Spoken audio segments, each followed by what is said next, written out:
friends, welcome back. So today's video is Bill Gates returning to normal life in April is not realistic. So I'm guessing, I think I heard Mr. Trump in one of his speeches say that, everything will be back to normal before Easter. And I think Easter is, if I'm right, early April.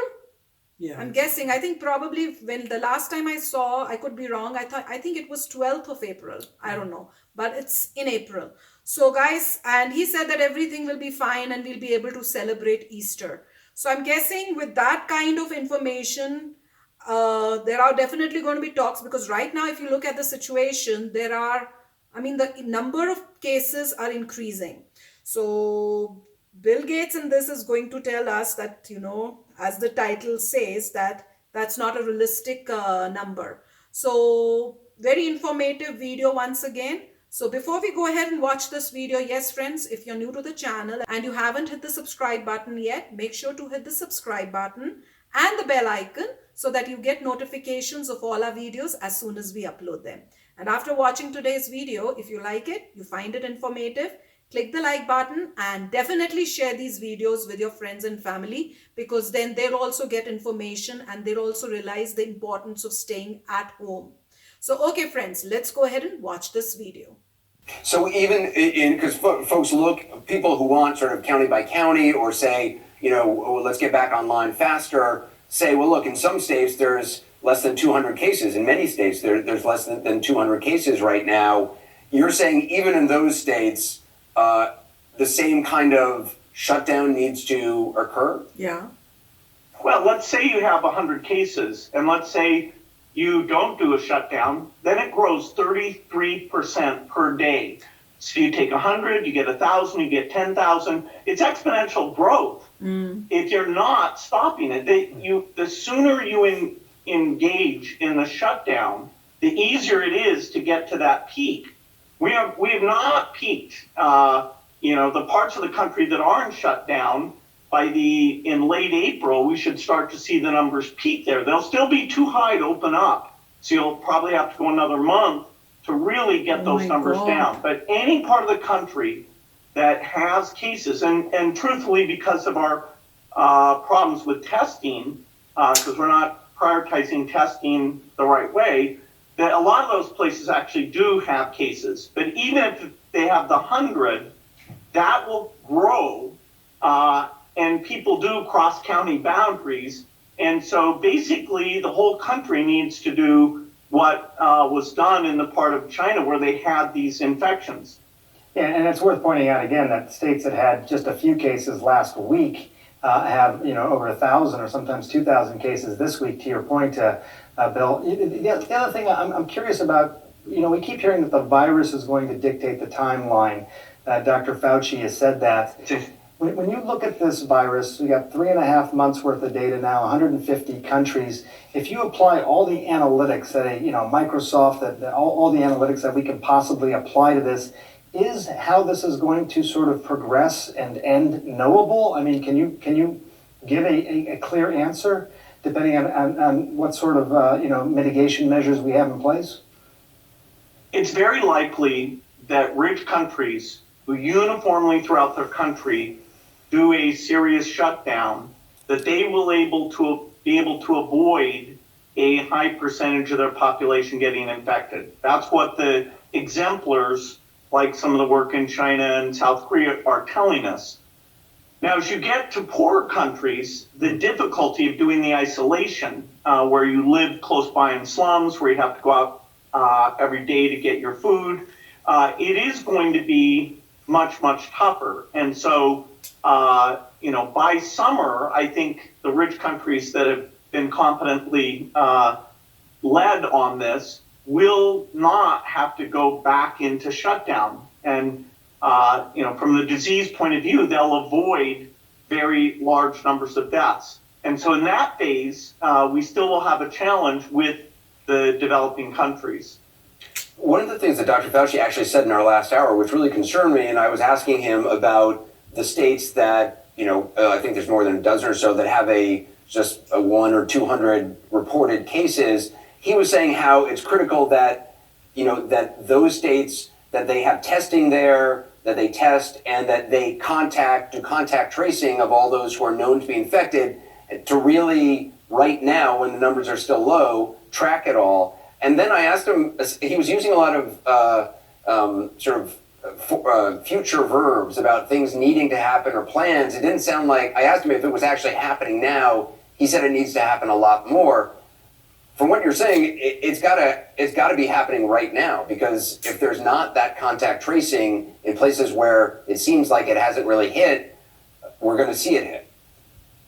That's right. I mean, we wish that we can shut down even sooner in places like New York. Then you would have not had the medical overload that is such a huge challenge for them. Unless you're going to partition the country, the whole country has to be in this together. And we're not, I don't see us making people not cross county lines or something like that. So it really is how many cases are in the country, and have we adopted, in terms of testing, prioritization, contact tracing, the right things. But the good news is we're seeing that countries that pay that price, which is a gigantic price, then the percentage of Chinese that are infected is like 0.01%. And so now, stores are open there and closed in the rest of the world. That's, I'm not sure you call it good news, but I totally agree with what Dr. Fauci said. He's been a very positive voice about the numbers driving this, and those numbers are very uncertain because of still the disorganization of the testing capacity and where it's directed. It strikes me that, you know the world of public health very well, and you know the world of the economy very well, financial world very well.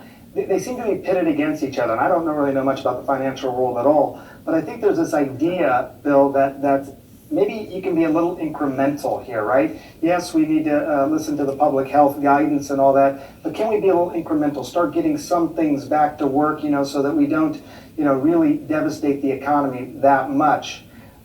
How do you respond to that?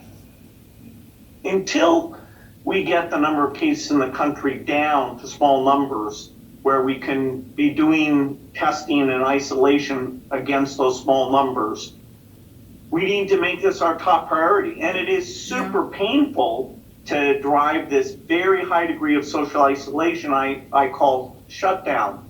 The middle course really isn't there, because it's hard to say, oh, go back to the theater for a week, maybe or maybe not you'll be infected or infecting people.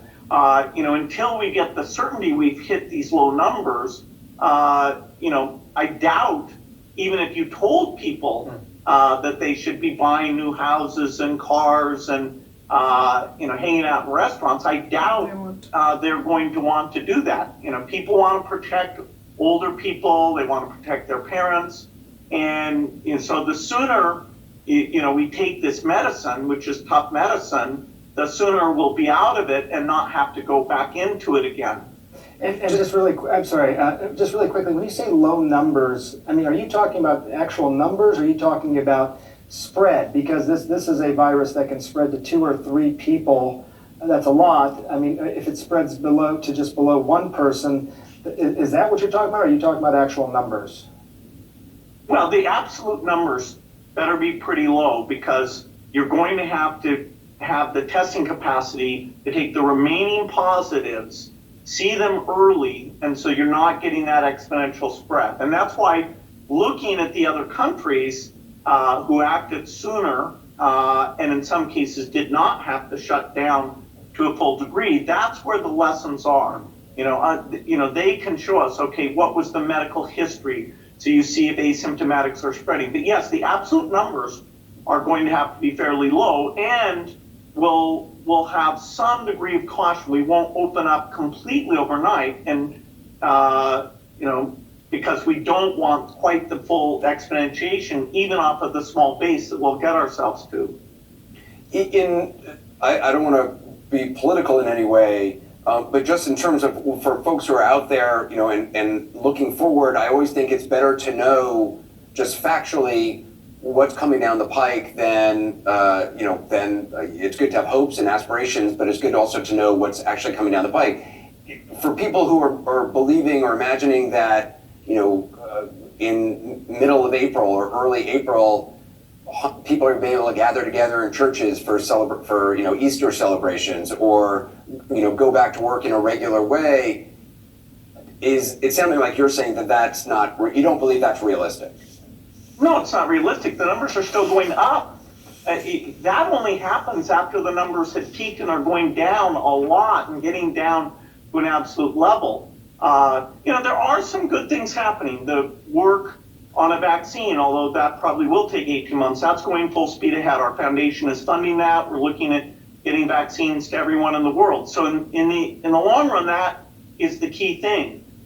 We had a really positive result that people were wondering, did you have to have a medical person swab you in this way that they stuck it deep in your nose? Mm-hmm. We were able to prove, which on Monday the FDA made official, that if you do a self-test where you don't have to have the medical worker with personal protection equipment, that self-test is as accurate as the one where the medical worker gives it. So that means that by self-swabbing, we'll be able to get a lot more tests done and only be limited by the PCR back-end capacity. So there's good news coming. One of the therapeutics, although none of them are proven out, but there are quite a few. We have a thing the foundation created called the Therapeutics Accelerator to really look at thousands of compounds and make sure we focus the human trials on the ones that have the most promise.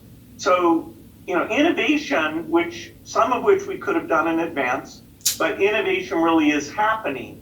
But, when you look at those numbers, the U.S., now with the most cases, there is no state that has gotten to the point where their numbers are flat and are going down. And the testing capacity means we're quite blind to a lot of these cases right now. So it can be done, but we're not, the light is not at the end of the tunnel in terms of a mid-April reopening. So friends, very clearly he told us that no, that's not going to happen. And that's exactly what, when I heard, I was like, that is not even possible. I don't know how, people are thinking that by early April, things will get better.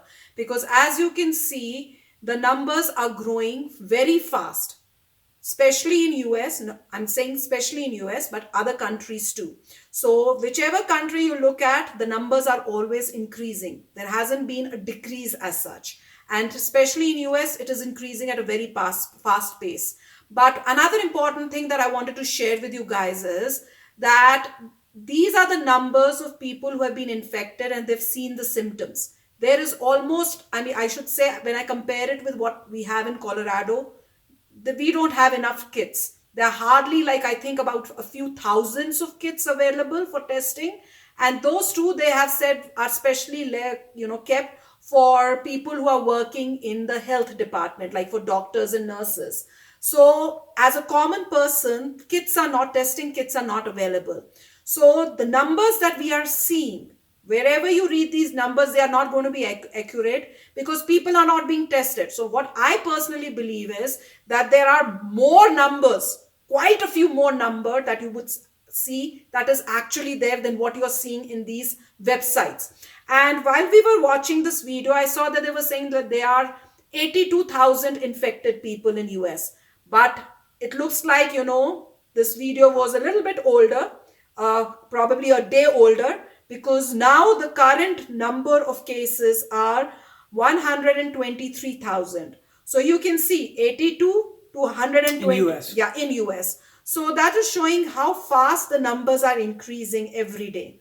And that is, very alarming, and it should raise a red flag for the rest of the world too, that not to take this lightly.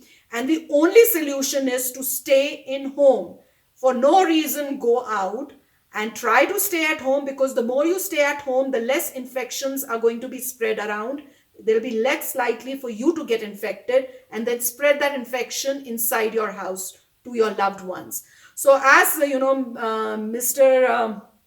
Gates was saying, he said that he's more concerned about developing countries, the countries where there's a lot of population, people live in slums and they have to buy food like every day. So guys, just be very, very careful. As I said, don't take this lightly. Don't take this lightly. We do make videos like you've seen. We're making humorous videos, laughing videos. That is to just, lighten up the situation.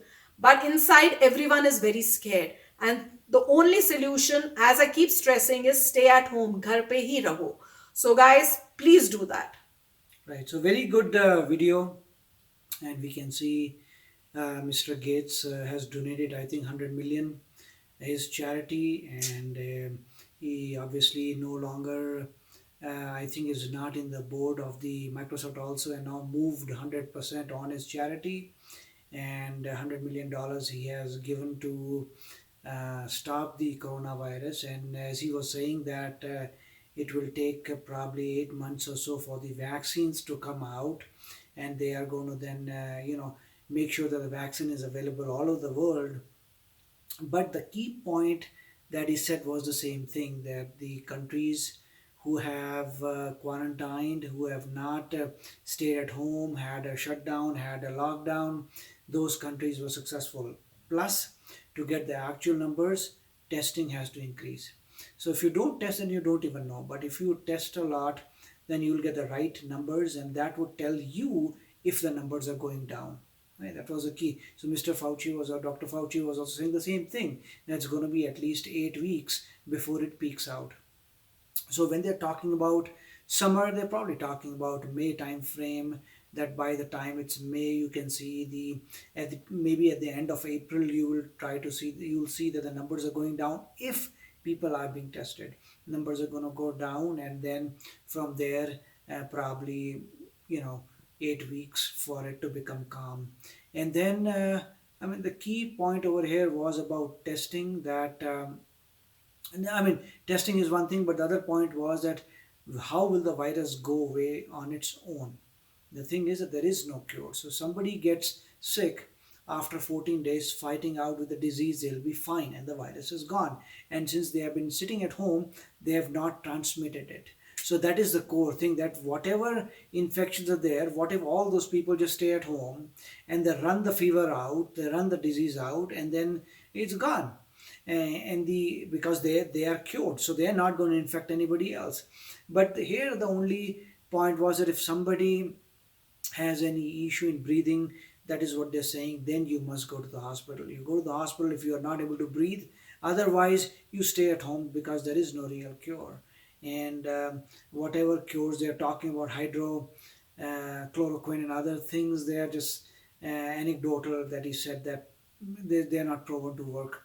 So it was a very good video that we saw, that again, gives some clarity on how long things are going to last in US. And similarly, every country can see from the point they started rising up 8 weeks, and then 8 weeks to come down. And that appears to be the estimate.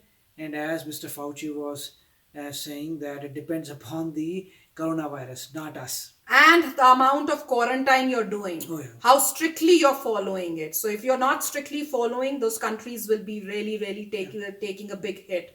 So guys, stay safe, stay at home, and just hope for the best. So we'll go ahead and take your leave, and we'll come back again in another video very soon. Till then, take care and bye-bye. Oh, and if you're new to my channel, don't forget to hit that subscribe button and hit the bell icon so it notifies you when I put in my new video for you to enjoy. Bye!